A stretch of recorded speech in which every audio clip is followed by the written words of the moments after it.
Hindi ko alam kung maniniwala kayo. Kasi kahit ako mismo, hindi ako makapaniwala sa mga nakita at naranasan ko. Ang alam ko lang ay sa bawat oras na pinipikit ko ang mga mata ko, ay may kaba akong nararamdaman. Nagumpisa ang lahat nung nag-aaral pa lamang ako ng medicine sa isang university dito sa Pilipinas. Matagal ko na kasing pangarap ang maging doktor. Kaya nung oras na makapasa ako sa school na gusto ko, ito agad ang kursong kinuha ko. Ang sarap kasi sa pakiramdam kapag nakuha mo yung kursong gusto mo. Iba yung focus sa pag-aaral. Excited ako sa lahat ng mga subjects ko. Pinagpupuyatan ko lahat ng mga assignments ko, ma-perfect ko lang ang mga ito. Naaayon ang lahat sa mga plano ko. Siguro, kung meron man akong isang subject na hindi ko gusto, or let's say, hindi ako excited, ito na siguro ang anatomy. Sa mga medical students na nakikinig, sigurado akong alam niyo kung saan pupunta itong sasabihin ko. Hindi ko na pahahabain. Takot ako makakita ng bangkay. Iniisip ko pa lang, tinatayo na ako ng balahibo. Parang hindi ko kayang tingnan ng katawan ng isang taong nalagutan na ng hininga. Sabi naman ng mga classmate ko noon, wag daw akong mag-alala. Mas mainam na daw na sa bangkay kami magkamali kaysa naman sa buhay. Ay punto naman sila. Sadya sigurong hindi ko lang talaga kayang sikmurain. Nung unang beses ko nga makakita ng bangkay, suka agad ang naibati ko. Noong una okay pa. Pagpasok namin ng mga classmate ko, mga kulay asul na bag lang ang bumati sa amin. Pero nung oras na binuksan na ng professor namin yung mga bag, wala na, bumigay na ako. Iba kasi yung amoy. Iba rin yung bigat ng hangin sa loob. Dating mga tao may pamilya, may kwentong bigla na lang nahinto. Sabi ng professor ko, karamihan daw sa mga cadavers na nasa pangangalaga ng school ay galing sa mga unclaimed bodies sa mga funeral homes. Mga walang nag-claim. Nung nalaman ko yun, nalungkot ako. Parang wala namang taong dapat makaranas ng ganun. Nalalasahan ko pa yung suka sa bibig ko. Pero wala na Oras na siguro para harapin ko ang bagay na ayokong gawin. Na-assign ako sa bangkay ng isang babae. Pinangalan ng Ana ng prof namin. Unang tingin ko pa lang sa katawan ni Ana, may iba na akong naramdaman. Gamit ang scalpel, ay dahan-dahan kong binuksan ang katawan ng cadaver na na-assign sa akin. Hindi ko alam kung bakit, pero habang dahan-dahan kong hinihiwa ang dibdib nito, ay mas lalo ako curious. Hindi ko makakalimutan yung eksenang nakita ko. Mga baga na wala ng hininga. Pusong hindi na tumitibok. Lamang loob na dahan-dahan ang nabubulok. Hindi ako nakatulog ng mga gabing sumunod kakaisip sa katawan ng babaeng yun.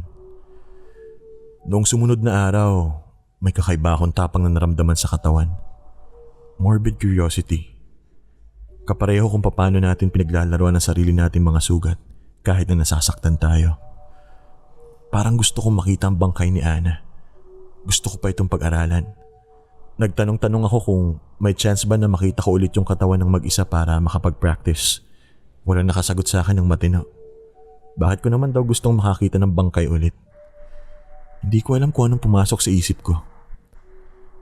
Pumunta ako sa laboratory kung saan nila tinatago ang mga cadaver sa school. Wala masyadong gumagamit ng floor na yun, kaya halos wala nakapansin sa akin nung paakyat na ako. Papalapit na sana ako ng lab na makarinig ako ng sigaw mula sa direksyon ng laboratory. Please, tama na. Tama na po. Gusto ko na pong umuwi. Please, tama na. Nagmamakaawang sigaw ng isang babae. Agad-agad akong tumakbo papunta sa direksyon ng sigaw. Wala akong nakita hanggang sa maaninagan ko ang paggalaw sa loob ng lab. Huminga ako ng malalim. At saka ako dahan-dahang pumasok ng laboratory. Walang tao sa loob. Dito na ako kinabahan. Tumawag pa ako sa kung sino man yung babaeng sumisigaw. Hello? Asan ka? Magpakita ka. Huwag mo akong pinagtitripan. Walang sumagot. Bilang nagtayuan ng mga balahibo ko sa katawan, nag-decide na ako na umalis na sa floor na yun.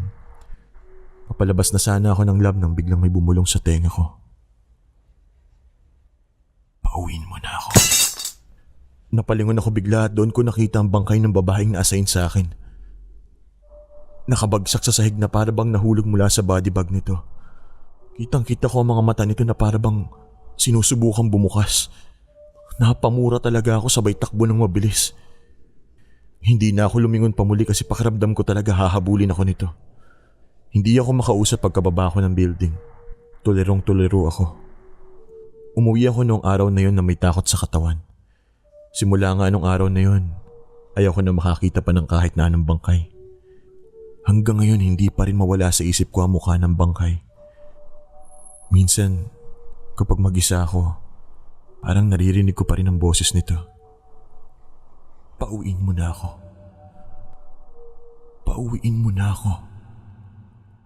Pauwiin mo na ako.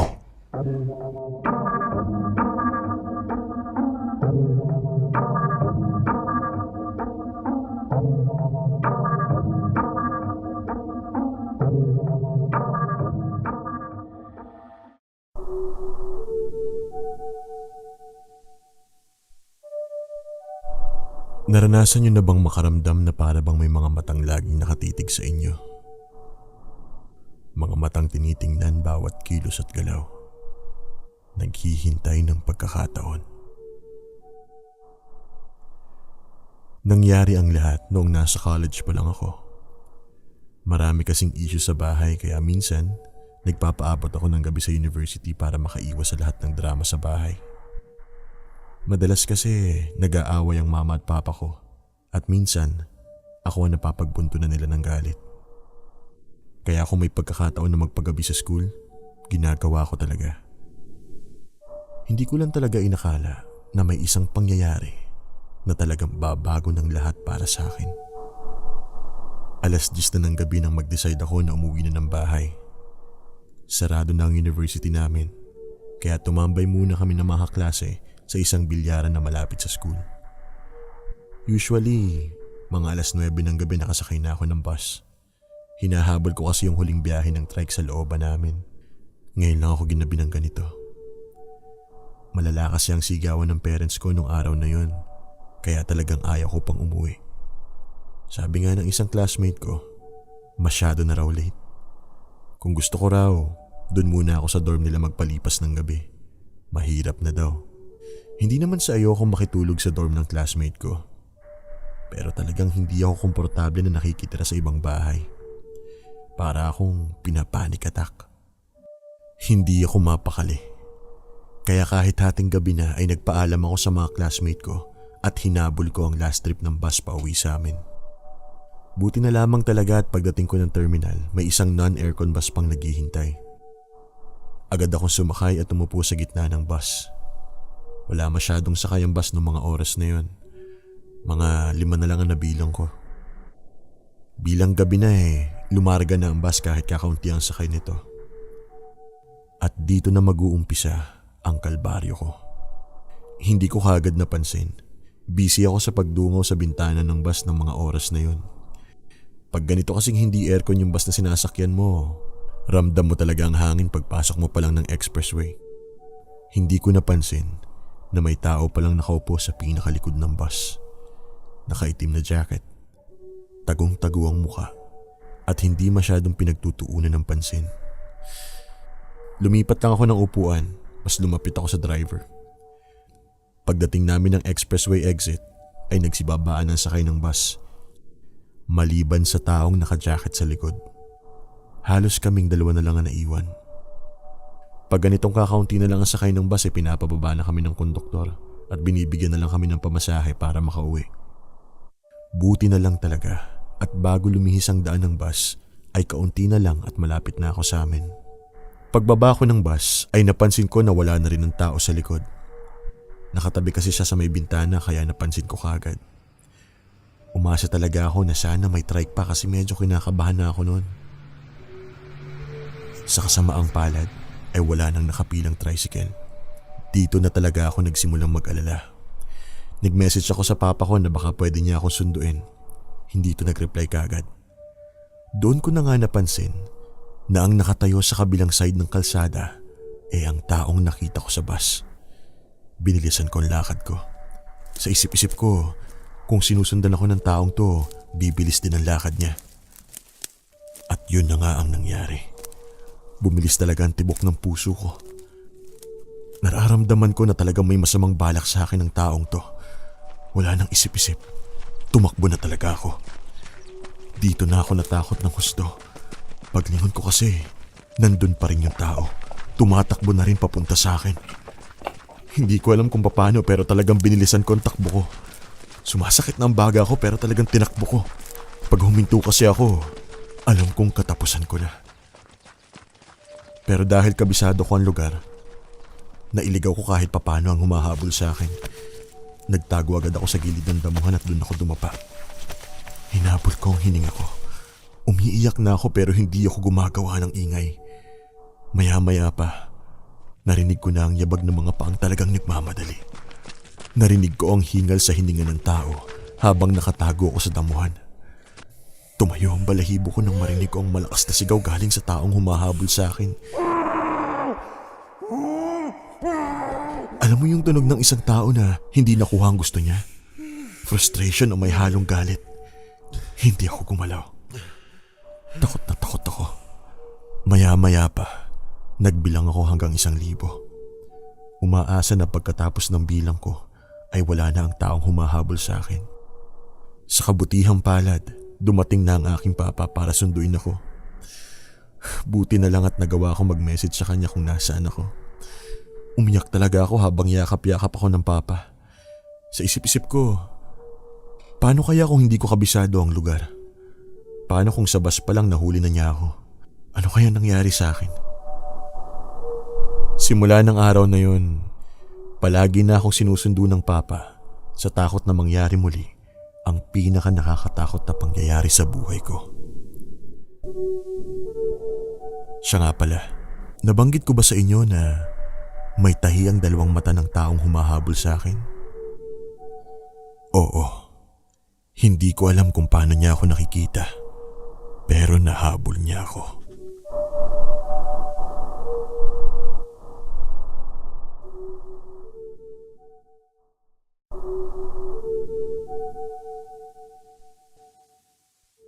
Maraming salamat po kung mabigyan din ako ng chance na mapili at mabasa ang kwentong pinadala ko para sa inyo.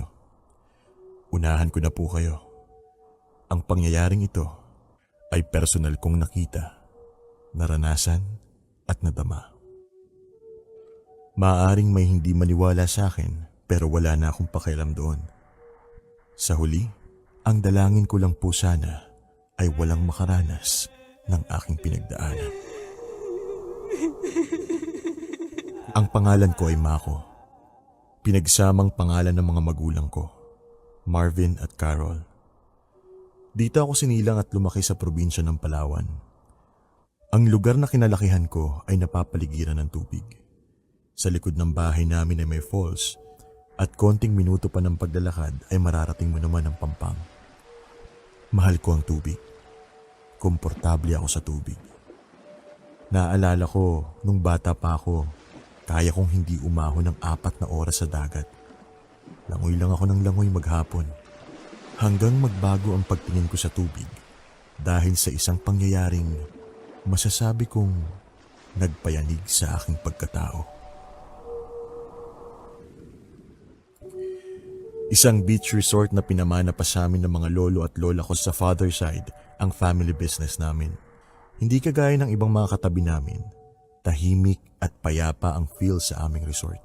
Pinakilala kasi namin ito bilang puntahan ng mga taong naghahanap sa sarili. Kaya kadalasan ng mga nag-check-in sa amin ay mag-isa. Kumbaga, isa itong safe haven para sa mga taong gustong umiwas sa magulo at minsay mapanakit na mundo. Hindi na bago sa amin ng mga taong unang tingin pa lang alam mong problemado na.